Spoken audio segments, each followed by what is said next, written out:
esta acelga, si ustedes ponen acelga, van a tener en invierno las hojitas y ya cuando llega la primavera se sube, da la semilla y tengo semillas en la misma temporada. Por otro lado van a tener hortalizas que son bienales y eso quiere decir que se demora 2 temporadas llegar de semilla a semilla, como la cebolla.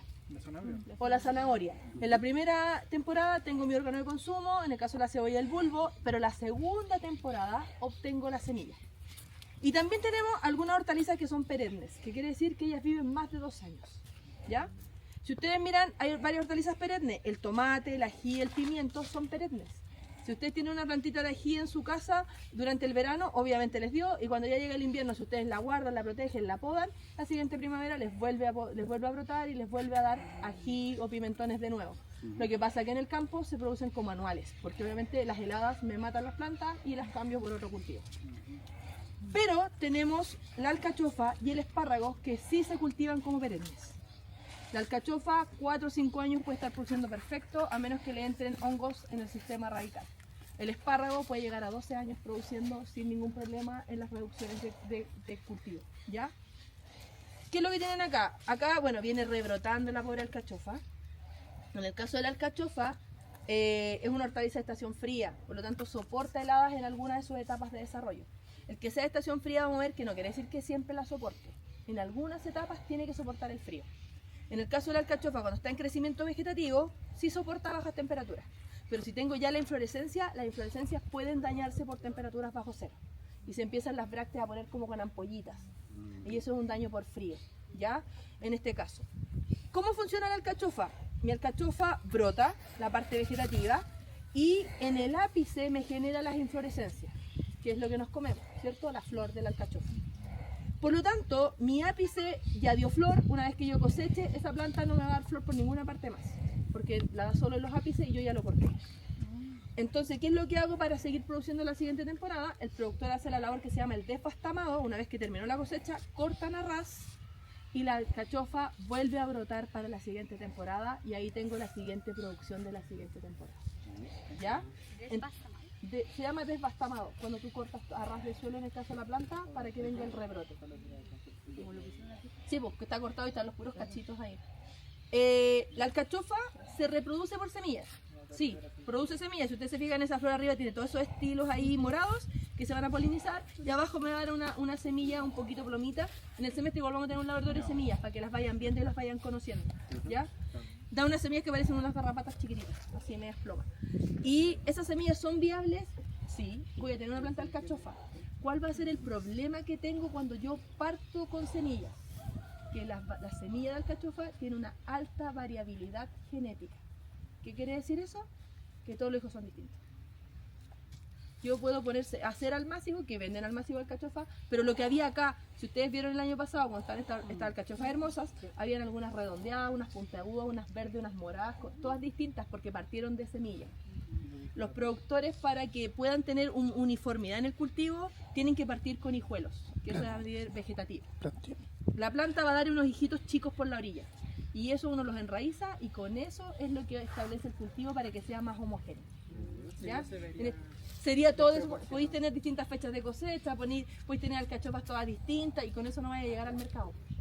Por ejemplo, ustedes ven la alcachofa también, como son variedades distintas de alcachofa, nosotros tenemos algunas variedades de alcachofa que son ahora en otoño-invierno, que empiezan a aparecer en el mercado, porque son variedades de fotoperiodo neutro, ¿ya? Pero tenemos otras variedades que aparecen en octubre, porque son de fotoperiodo largo.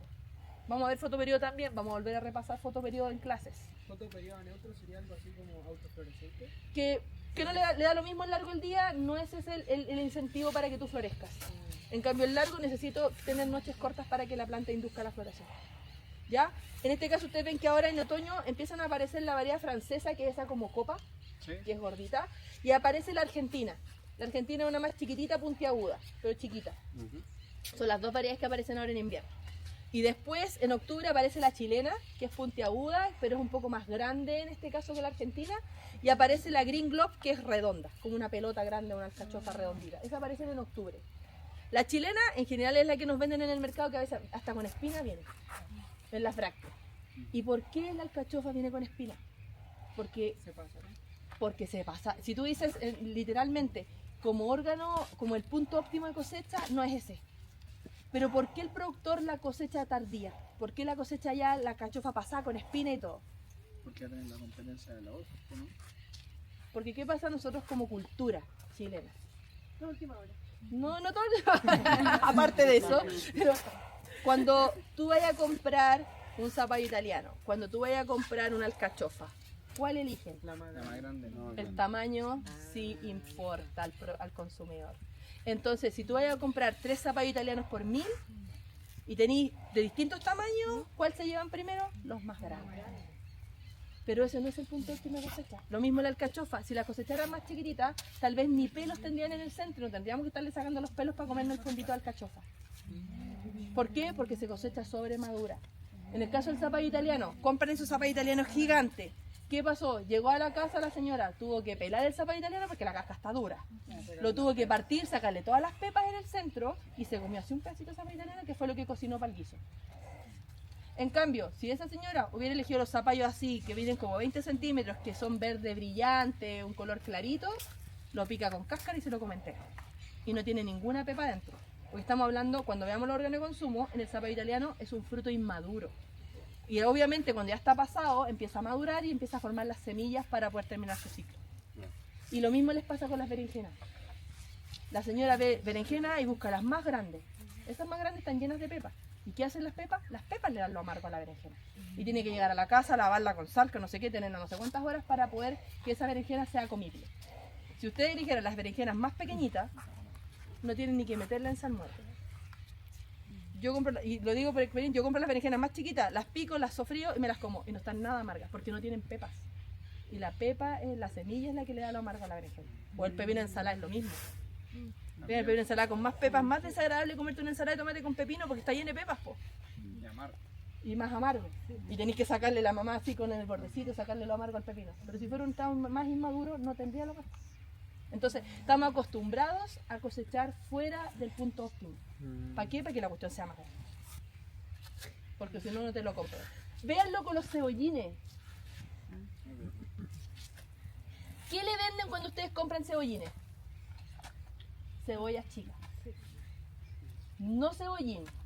Porque vamos a ver cuando veamos el órgano de consumo, el cebollín yo me como la hoja. Y el cebollín debería ser liso y las hojas estar todas tiernas para yo picar las hojitas del cebollín y echárselas al pebre. ¿Qué les venden en la feria? Cebollas chicas con todas las hojas secas para atrás. Y al final picáis una cebollita chica para el pebre.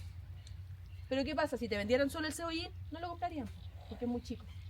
Pero estáis vendiendo un órgano distinto, pero una cuestión de cultura. Y eso pasa con la mayoría de las hortalizas. Es que es lo que te porque es lo que te han vendido. Entonces al final tú decís, también de repente tenéis coliflores chiquititas, blanquitas, apretaditas, perfectas. No, buscáis la grande que está toda suelta y que hasta a punto que le aparezca la flor para arriba. Tu existencia Sandy se derrumbó con eso. Entonces eso pasa en este caso con los órganos de consumo, con las alcachofas también, porque buscan las más grandes, las más abiertas y al final está sobremadura. Eso, igual vamos a hablar todos esos puntos de cosecha, van a aprender a elegir la sandía, van a aprender a hacer otras cosas. A elegir la sandía. Oh, sí, o los melones. La sandía mejor que los melones, loco.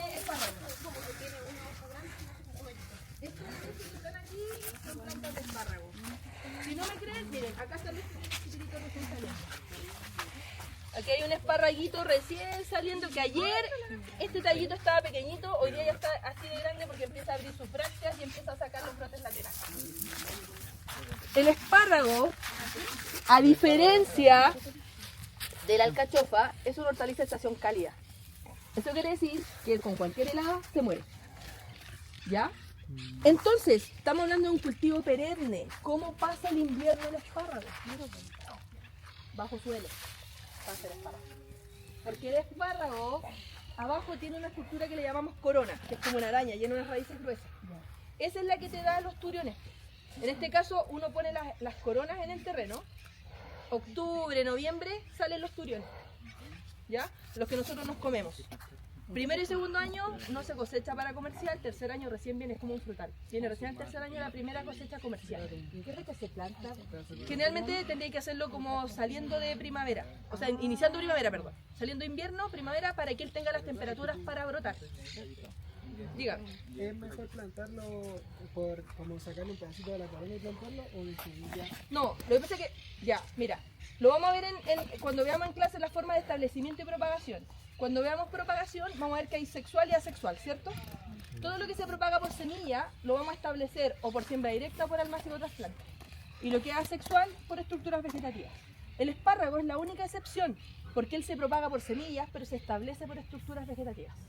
¿Qué quiere decir eso? Que yo recolecto las semillas, las hago germinar en un vivero, tengo mi coronita y es la corona la que llevo al terreno definitivo. ¿Ya? No pongo la semilla directo porque si ustedes ven el tamaño de la semilla es chiquitito y tendría que ponerla a esta profundidad y el espárrago, la corona tiene que estar como a 15 centímetros de profundidad. Entonces pues tendría que hacer un aporcado y todo el trabajo porque la corona va más profunda que lo que iría una semilla. Entonces este se establece por coronas. ¿Ya? No trocitos porque al final eso también sería ingreso también de enfermedades. Entonces al final tú tienes una coronita y esa es la que vas a engordar durante 2 años y al tercer año recién empiezas a cosechar espárragos. Sí, porque los primeros años la dejas que haga esto, que brote, que acumule reservas para poder tener producción para el resto de los años. ¿Qué año va? Este lleva, creo que este año es el tercero, cuando yo traje las coronas, porque yo las compré en Parral, de allá me las trajeron y las pusimos acá para que vieran el cultivo de espárrago, porque de repente ustedes nunca han visto, hay algunos alumnos que nunca lo han visto y no han visto cómo crece el espárrago, solo se comen los espárragos que compran en el semáforo.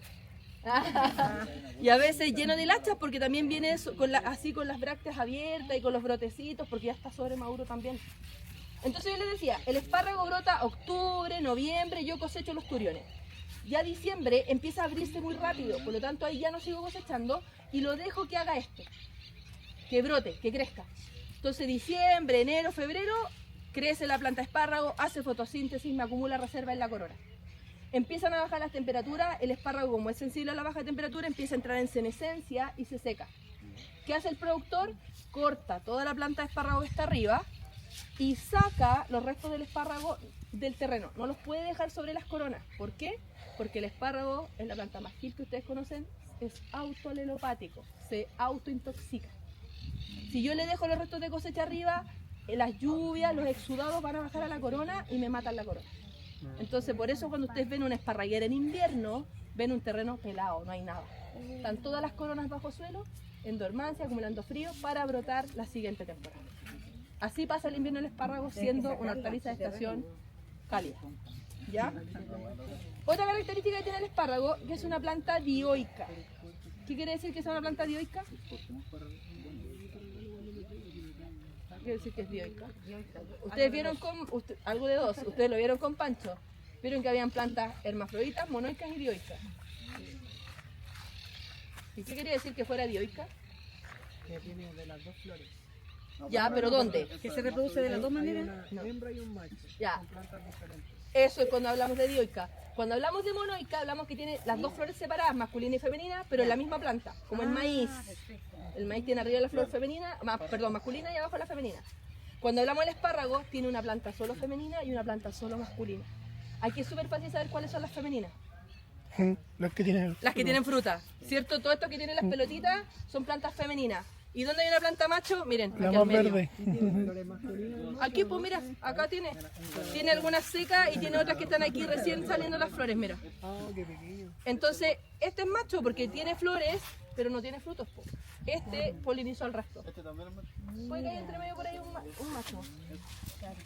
Puede ser, sí, porque este no tiene ningún flor. Sí. Tiene aquí. Macho, macho, men. Aquí, bro. Pero no tiene la. Sí. Tiene flores, pero tiene. Ah, no tiene. No. Entonces al final podéis definirlo porque las que tienen frutitas son plantas femeninas y estas como estas que tienen flores pero no tienen ningún frutito son plantas machos. Los productores, ¿cuál prefieren? ¿Cuál creen ustedes que prefieren? ¿Un macho femenina o masculina? Los productores de espárragos. La hembra. ¿Por qué? O las dos porque tienen que... Porque soy machista. No, yo menos que no. Pero no sé. Pero tú eres productor de espárragos. ¿No estás El macho, porque la hembra con el fruto puede gastar más energía, por así decirlo. Los productores prefieren plantas machos, como decía ahí su compañero, porque obviamente la planta femenina, ¿dónde se van los nutrientes? Al fruto y a la semilla. ¿Y yo dónde quiero que queden los nutrientes para la siguiente temporada? En la corona. Entonces, si esta planta floreció, después ya no gastó más en flores, pues el resto, toda la reserva se va a ir a la corona para poder tener mejor producción el siguiente año. A los productores prefieren plantas machos que plantas femeninas. Mira, Son opresores. Netamente por el gasto de energía. Ah, ya. ¿Y cómo pueden saber? De inicio no podéis saber. No, después vais seleccionando. ¿Y después le sacan el No, en general va a ser siempre corona. La parte de la espárrago siempre va a ser corona, no hay como que sea espejado. Pero profe, si yo tengo una hembra y elijo corona, ¿va a seguir siendo hembra? O sea, ¿sabes qué no habría hecho? No sé cómo el estudio de decir, obvio, pero no, porque si estáis con semilla, es la que produce, pues siempre va a tener la hembra, es la que te va a dar la descendencia y ahí te van a salir machos y hembra entre medio. Si tú tienes una corona y la corona la divides, ahí sigue siendo siempre macho porque estás haciendo clonación. Ah, ya, Pero o sea, de semilla- de ahí sacan entonces para que la sea Si es que quieres seguir siendo como productor, claro. para que Pero sea... a través del semilla vaya a tener de todo. Ya. ¿Ya? ¿Dudas, consultas? Vamos a la sombra para pasar la lista de los grupos.